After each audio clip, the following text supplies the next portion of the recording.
নমস্কার বন্ধুরা, স্বাগত তোমাদের প্রিয় চ্যানেল বাংলার জব অ্যান্ড জিকে হবে। ডব্লিউবিএসএসসি গ্রুপ সিডি এর যে প্রস্তুতি ক্লাস চলছে, আজ তার 26তম ক্লাস। তো দেরি না করে শুরু করা যাক আজকের প্রশ্ন উত্তরগুলি, এবং তোমরা যতগুলি পারো উত্তর দেওয়ার চেষ্টা করো। তো আজকের প্রথম প্রশ্ন, কোন নদীর তীরে নিউ ইয়র্ক অবস্থিত? নিউ ইয়র্ক শহরটি কোন নদীর তীরে অবস্থিত? অপশানগুলি দিয়ে যাচ্ছে হাডসন, আমাজন, মিসিসিপি, কলোরাডো। তো সঠিক উত্তরটি এখানে হয়ে যাবে অপশান এ, হাডসন। হাডসন নদীর তীরে নিউ ইয়র্ক অবস্থিত। নেক্সট কোশ্চেন, পৃথিবীর দীর্ঘতম হ্রদ কোনটি? টাঙ্গানিকা হ্রদ, সুপিরিয়র, মানস সরোবর, বৈকাল হ্রদ। পৃথিবীর দীর্ঘতম হ্রদ বলেছে, তো সঠিক উত্তরটি এখানে হয়ে যাবে অপশান এ, টাঙ্গানিকা হ্রদ হলো পৃথিবীর দীর্ঘতম হ্রদ। 3 নম্বর প্রশ্ন, ভারতের হীরের শহর কাকে বলা হয়? আহমেদাবাদ, কানপুর, কোয়েম্বাটুর নাকি সুরাট? তো সঠিক উত্তরটি হয়ে যাবে অপশান ডি, সুরাটকে ভারতের হীরের শহর বা ডায়মন্ড সিটি বলা হয়ে থাকে।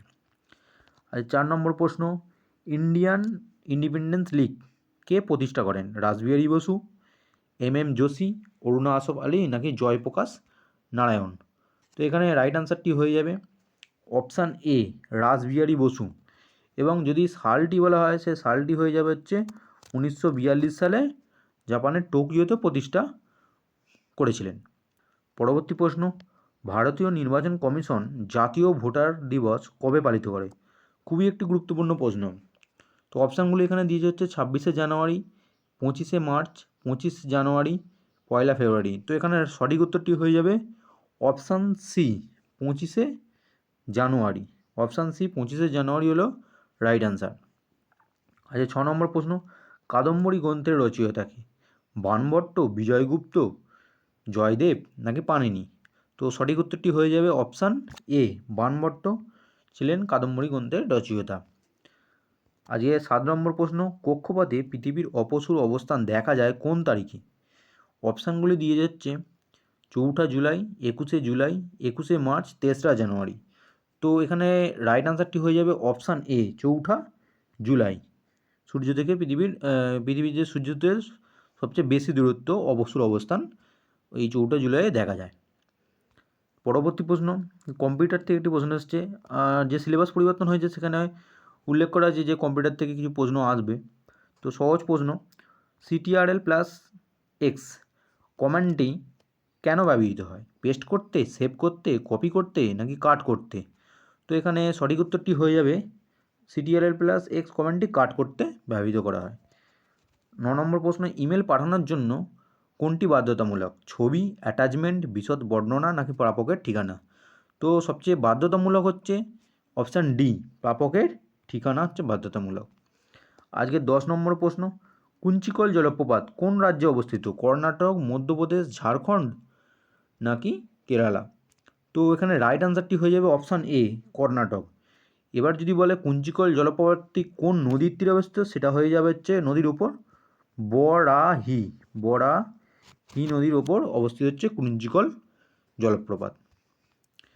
আজকের 11 নম্বর প্রশ্ন, কাশ্মীরের নিম্নলিখিত কোন মশলাটির জন্য বিখ্যাত? দারচিনি, জাফরান, কালো মরিচ নাকি লবঙ্গ?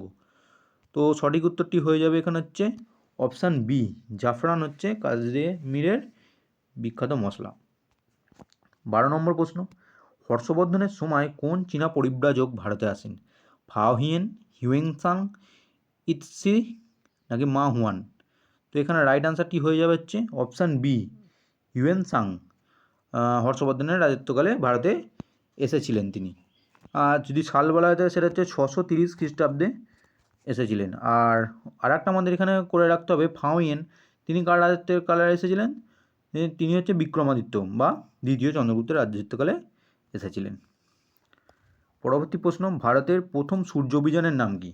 আদিত্য L1, সৌর L1, বিক্রম L1 নাকি উপরের কোনোটিই নয়? তো সম্প্রতি কিছু বছর আগেই এটি প্রথম সূর্য অভিযান ভারত লঞ্চ করেছিল। তো এখানে রাইট আনসারটি হয়ে যাবে হচ্ছে আদিত্য L1, অপশান এ, যেটা 2023 সালে প্রথম লঞ্চ করা হয়েছিল 2 সেপ্টেম্বর। পরবর্তী প্রশ্ন, ক্যামেরার ফিল্মে থাকে silver cyanide, silver bromide, titanium নাকি ক্রোমিয়াম? তো ক্যামেরার ফিল্মে থাকে হচ্ছে সিলভার হ্যালাইড, অর্থাৎ এখানে রাইট আনসারটি হয়ে যাবে হচ্ছে অপশান বি, সিলভার ব্রোমাইড। 15 নম্বর প্রশ্ন, কলকাতা বিশ্ববিদ্যালয়ের প্রথম ভারতীয় ভাইস চ্যান্সেলর কে ছিলেন? সত্যেন্দ্রনাথ ঠাকুর, স্যার গুরুদাস বন্দ্যোপাধ্যায়, রমাপ্রসাদ রায়, জ্ঞানেন্দ্র মোহন ঠাকুর। তো এখানে রাইট আনসারটি হয়ে যাবে option B, sir Gurudas Bandyopadhyay ছিলেন প্রথম ভাইস চ্যান্সেলর ভারতীয় কলকাতা বিশ্ববিদ্যালয়ে। নেক্সট কোয়েশ্চেন, আইনের দৃষ্টিতে সবাই সমান এটি কোন ধারায় বলা হয়েছে? খুবই একটি গুরুত্বপূর্ণ প্রশ্ন সংবিধান থেকে। তো ধারা 12, ধারা 14, ধারা 15 নাকি ধারা 18? তো এখানে রাইট আনসারটি হয়ে যাবে হচ্ছে 14 নম্বর ধারা, অর্থাৎ অপশান বি। পরবর্তী প্রশ্ন, কোন গানকে পশ্চিমবঙ্গের রাজ্য সঙ্গীত হিসেবে ঘোষণা করা হয়েছে? এটিও 2023 সালে ঘোষণা করা হয়েছিল। তো কোন গানটিকে? অপশানগুলি হচ্ছে বাংলার মাটি বাংলার জল, জয়তু বাংলা, ধনধান্যে পুষ্পভরা, বঙ্গ আমার জননী আমার। তো এখানে সঠিক উত্তরটি হয়ে যাবে অপশান এ, বাংলার মাটি বাংলার জলকে পশ্চিমবঙ্গের রাজ্য সঙ্গীত হিসাবে ঘোষণা করা হয়েছে।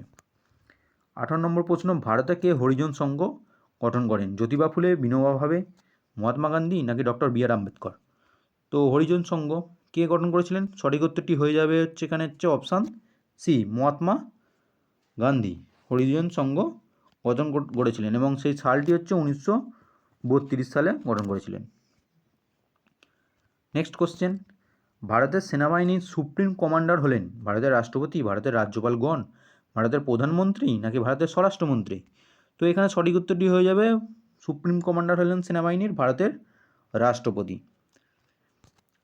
20 নম্বর প্রশ্ন, পৃথিবীর উচ্চতম মালভূমি কোনটি? পামির মালভূমি, তিব্বত মালভূমি, ছোটনাগপুর মালভূমি, আন্তলিয়া মালভূমি, যেটি তুরস্ক অবস্থিত আন্তলিয়া। তো এখানে সঠিক উত্তরটি হয়ে যাবে অপশান বি, তিব্বত মালভূমি, যেটাকে পৃথিবীর ছাদও বলা হয়ে থাকে। তো বন্ধুরা, ভিডিওটি তোমাদের কেমন লাগলো? যদি ভালো লেগে থাকে অবশ্যই লাইক করে থাকো এবং যেসব বন্ধুরা এখনও পর্যন্ত সাবস্ক্রাইব করোনি অবশ্যই সাবস্ক্রাইব করে আমাদের পাশে থাকো। ধন্যবাদ।